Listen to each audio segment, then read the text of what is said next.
Kristen is very creative. She's creative because of her intellect.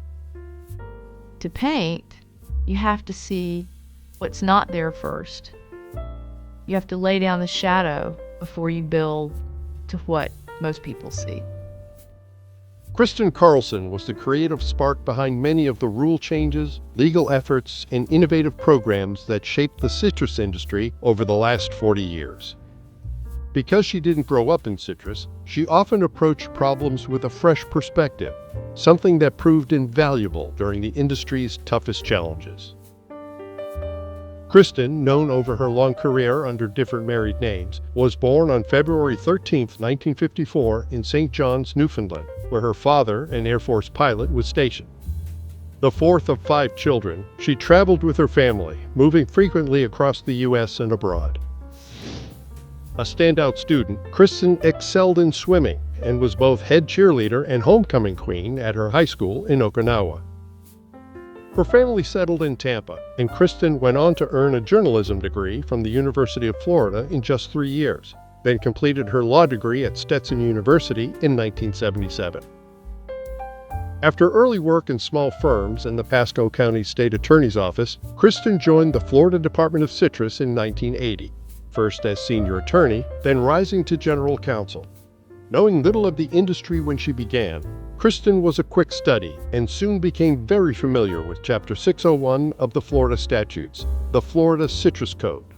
That office, a one-woman shop, basically was responsible for all the statutory changes in Chapter 601, responsible for all the rulemaking, and rulemaking required buy-in from the entire citrus industry.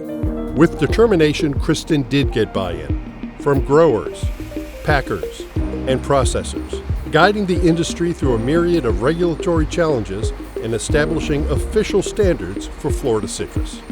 Florida seal of approval says it's made naturally. Turn it on, all you want is take a taste and you'll see. Turn it on. With a reputation of being 100% pure, Florida orange juice was one of the most trusted beverages on the market.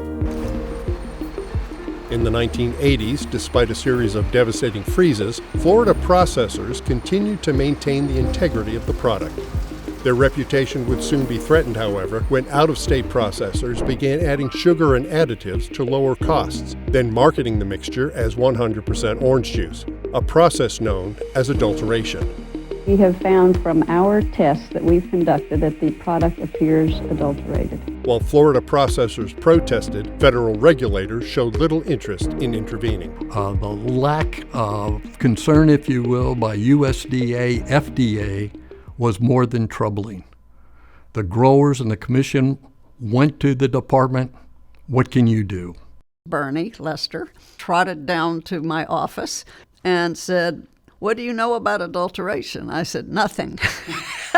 But I knew there was a criminal statute. And I said, well, let's see what we can do to get facts together to maybe show that a crime has been committed. With the help of agency scientists and laboratories from Florida to France, Kristen began building her case, gathering enough evidence of adulteration to compel the FDA to pursue criminal charges. They ended up filing 6 criminal cases, 6 companies, 21 individuals. Higher-ups in the companies did prison time. There were large monetary fines involved. It's a big win, protected the integrity of Florida orange juice. And Kristen Carlson, again, a major player to make that happen. Anyway, it was wildly successful, and overnight, adulteration stopped.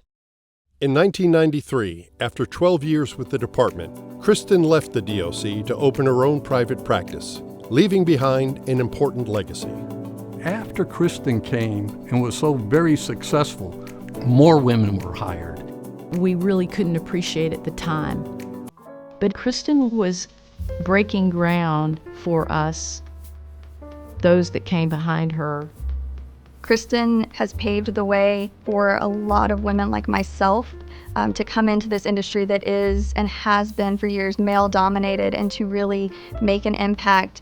Although she was now in the private sector, Kristen kept her citrus contacts, counting among her clients the National Juice Products Association and Peace River Citrus Products.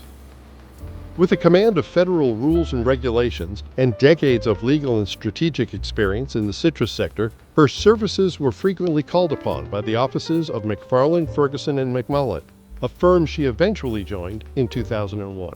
We used her so much on the juice side of things that it just made sense to be a part of the firm rather than outsourced. During this time, Kristen began representing several foreign juice processors in a challenge to Florida's equalization tax, a levy on imported orange juice used to fund marketing efforts. Florida growers who paid a similar tax argued that imports benefited from the state's marketing without contributing. But Kristen saw the tax as unconstitutional. Arguing that only the federal government could levy taxes and not the states, she was forced to file a lawsuit. The case dragged on for 3 years before the state finally conceded the tax likely violated international trade rules and settled in 2003. Focused on helping Florida growers stay competitive in the global market, Kristen often traveled across continents to give U.S. juice manufacturers a voice at the state, federal, and international levels. By chance, while attending an overseas conference, she was elected president of the International Fruit Juice Union's Legislative Commission and tasked with drafting the World Health Organization's new Codex Alimentarius standards for fruit juices. They needed volunteers to help rewrite the juice standards. They said, it's going to be in English. Is there anybody here that speaks English? And I went, Is there anybody here that has experience writing juice standards? Boop. And I think I was the only one, so it was not a tribute to my intellect or anything, probably by default. In 2006, with the number of processors in the state dropping from 52 to 13, the Florida Citrus Processors Association hired her as executive director. Her duties included managing the downsizing of the organization, drafting tanker wash guidelines, and assisting the industry and FDA in shaping practical guidelines for the new Juice Hazard Analysis Critical Control Points, or HACCP rules. It's just another hat she wore. HACCP was just starting in the juice industry at that time, and Kristen navigated the whole industry through that learning process and did an absolutely wonderful job. Although Kristen took a short break from citrus in 2012 to serve as Chief District Counsel to the Florida Department of Transportation, she continued with FCPA, working to update both the Codex standards and the FDA's orange juice standards to account for the devastating effects of citrus greening. For years, the industry tried to stay ahead of citrus greening by planting new trees into Florida's dying groves. When the initial Grower Replanting Incentive Program, or GRIP, expired, Kristen was tasked with quickly crafting a replacement program while funding was still available. The money was there. The fiscal year end was coming. We had to get this done. It was, hey, we want this program up and running, and by the way, your deadline is yesterday. We started with nothing. She envisioned every bit of the framework of that program by which we operate. Kristen envisioned a program that went beyond replanting trees. Her concept utilized the latest research-gathering technology and individual protective covers to control psyllid populations and combat citrus greening. The initiative became known as CRAFT, the Citrus Research and Field Trial. Kristen and I had the goal of getting 2,000 acres in the first year. Now there's over 600 participants. There are thousands of acres, and in just the last few years, we've planted over 2 million trees through the CRAFT program. We don't plant any trees today unless they have a bag on them. CRAFT became a national model for agricultural innovation, earning Kristen the Florida Grower Citrus Achievement Award in 2022. In my opinion, the CRAFT program will very well be the future of the Florida citrus industry. My mother always tried to keep me busy growing up. She kept my fingers in paint, kept crayons in my pockets, and I loved to sketch and draw.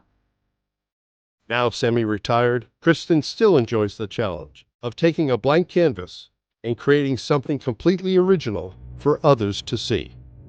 Basically, painting and drawing, I'm able to recharge and kind of get my feet back under me when I've had a stressful day. And I enjoy the heck out of it. I enjoy learning new things.